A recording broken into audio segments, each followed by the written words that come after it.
Hi, I'm Chris from The Living End, and welcome to Launch.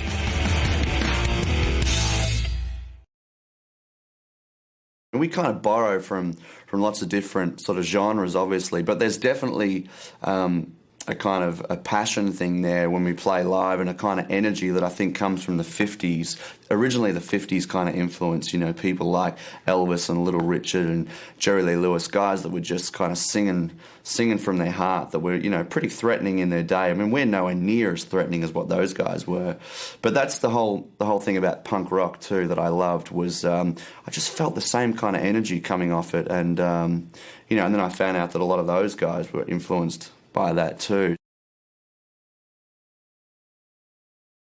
It's a commonly asked question as far as what's it like coming from, you know, the success of Australia, and you know, I remember we played in Germany one time. We played to like 2 people, and one of them was our manager, you know, so it's kind of difficult, but at the same time, you know, we fully expect to come over here and play to no one. If we thought we were going to come over here and play to 20,000 people, then we'd have, you know, rocks in our head. We just knew that wasn't going to be the case. I think the difference between us kind of now and a few years back, you know, it may be a little dorky to say, but I think we're a little bit more worldly now. You know, we've kind of brought in different influences. Like, you know, if we go back like 3 or 4 years, I think we were a lot more kind of rockabilly influenced and a little bit more sort of narrow-minded, you know. And I think just sort of touring the world, it kind of opened our eyes to so many different styles of music, and just watching other bands and stuff, you know, whether you want to or not, you do take it in. And, you know, I see it as a really positive thing. Yeah, roots music was obviously the first love, you know, the thing that made me want to go out and buy an instrument and start playing music. You know, it was just the whole 1950s thing, the coolness of the music back then, and how, you know, how it was such a sign of the times, and, you know, the whole rebellion side of it was appealing, you know. Getting out there and singing songs that mums and dads didn't like, and that was like the first time that ever happened.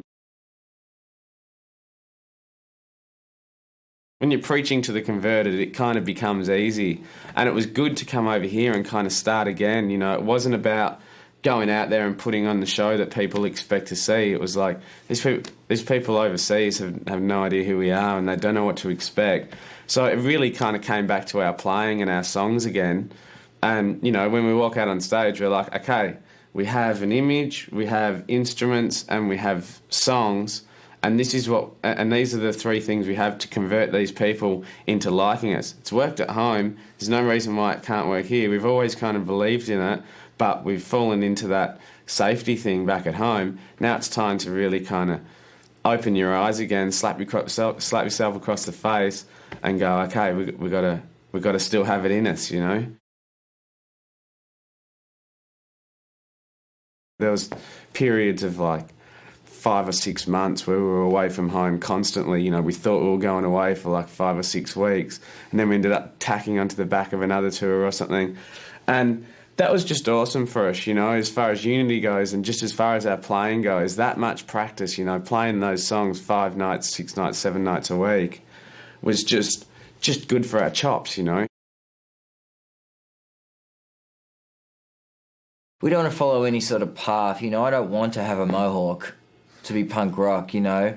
And we all have a different sort of fashion sense or whatnot. So now it's really bizarre, because Scott will be listening to Elvis Costello, and then it'll be Chris's turn for the CD player, and he'll put in Wings, or he'll put in something like, you know, Sham 69, which is as far as party as you can sort of get.